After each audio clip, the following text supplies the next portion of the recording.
Assalamualaikum warahmatullahi wabarakatuh. Saya Akila Nurul Martin dari kelas 12 A5 ingin mempresentasikan sejarah sosiologi beserta tokoh-tokoh yang merumuskan sosiologi.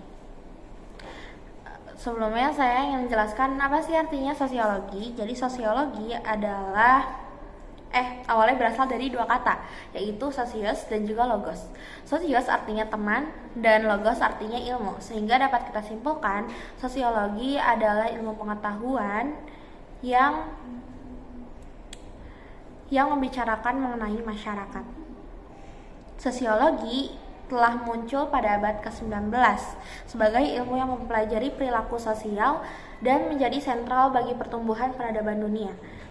Keberadaan sosiologi muncul sebagai akibat dari kekacauan sosial. Pada masa itu, masyarakat sedang mengalami transisi karena adanya revolusi Prancis, revolusi industri, dan juga revolusi intelektual.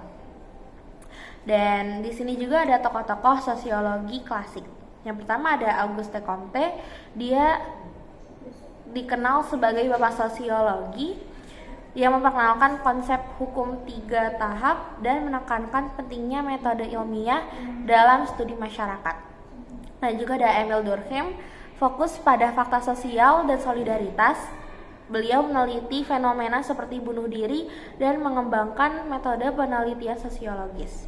Kemudian ada Karl Marx, menekankan konflik kelas dan pengaruh ekonomi dalam struktur sosial.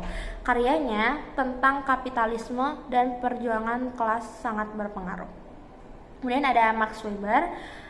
Ia mengembangkan analisis kualitatif dan mempelajari tindakan sosial. Ia dikenal dengan konsep pemahaman dan analisis birokrasi.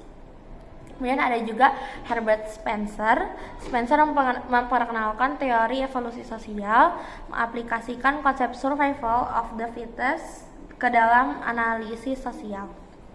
Kemudian ada juga tokoh-tokoh sosiologi modern. Yang pertama yaitu Anthony Giddens. Giddens terkenal dengan teori strukturasi yang menekankan interaksi antara individu dan juga struktur sosial. Ia juga membahas modernitas dan juga globalisasi. Dan juga ada Pierre Bourdieu. Bourdieu terkenal dengan konsep modal sosial, modal budaya dan juga habitus, yang menjelaskan bagaimana kekuasaan dan status sosial direproduksi. Kemudian ada juga Jürgen Habermas. Habermas adalah tokoh teori kritis yang dikenal dengan konsep ruang publik dan teori tindakan komunikatif yang menyoroti pentingnya komunikasi rasional dalam masyarakat demokratis. Dan juga ada Zygmunt Bauman. Bauman dikenal dengan konsep modernitas cair atau liquid modernity yang menggambarkan kondisi sosial kontemporer yang ditandai oleh ketidakstabilan dan ketidakpastian. Dan yang terakhir ada Ulrich Beck. Beck dikenal dengan teorinya tentang masyarakat risiko yang menjelaskan bagaimana risiko global seperti bencana lingkungan dan krisis ekonomi mempengaruhi juga kehidupan sosial. Dan ada juga di sini teori tokoh modern dan klasik. Yang pertama, teori klasik dari Auguste Comte. Yang pertama adalah hukum 3 tahap atau law of the 3 stage. Comte berpendapat bahwa perkembangan pemikiran manusia melalui 3 tahap. Yang pertama, tahap teologis, yaitu pemahaman dunia berdasarkan agama dan kepercayaan supernatural. Kemudian juga ada tahap metafisik, yaitu pikiran lebih abstrak yang dimana fenomena dijelaskan melalui konsep-konsep filosofis. Kemudian yang ketiga adalah tahap positif, yaitu pemikiran ilmiah yang didasarkan oleh observasi dan fakta. Kemudian yang kedua adalah sosiologi sebagai ilmu pengetahuan. Comte mengusulkan bahwa sosiologi harus mempelajari masyarakat dengan metode ilmiah mirip dengan ilmu alam. Yang ketiga yaitu fakta sosial. Comte berpendapat bahwa fakta sosial seperti norma nilai dan struktur sosial harus menjadi fokus studi sosiologi. Yang keempat yaitu solidaritas sosial.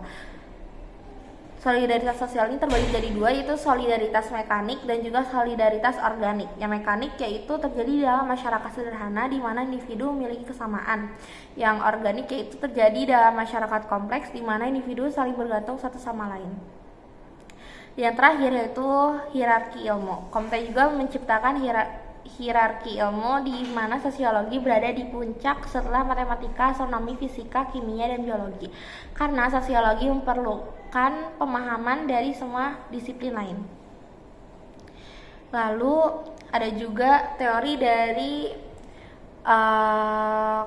tokoh modern yaitu Anthony Giddens menekankan bahwa struktur sosial, aturan norma, dan tindakan individu saling mempengaruhi. Struktur membatasi sekaligus memungkinkan tindakan, tetapi individu juga dapat mengubah struktur melalui tindakan mereka. Giddens menyebut ini sebagai dualitas struktur. Kemudian ia juga membahas pentingnya ruang dan waktu dalam berinteraksi sosial serta bagaimana globalisasi dan modernitas telah membuat tindakan manusia semakin tidak terikat pada konteks lokal. Refleksitas di dunia modern berarti individu dan institusi terus-menerus mengevaluasi dan menyesuaikan diri. Baik, terima kasih. Sekian dari saya. Wassalamualaikum warahmatullahi wabarakatuh.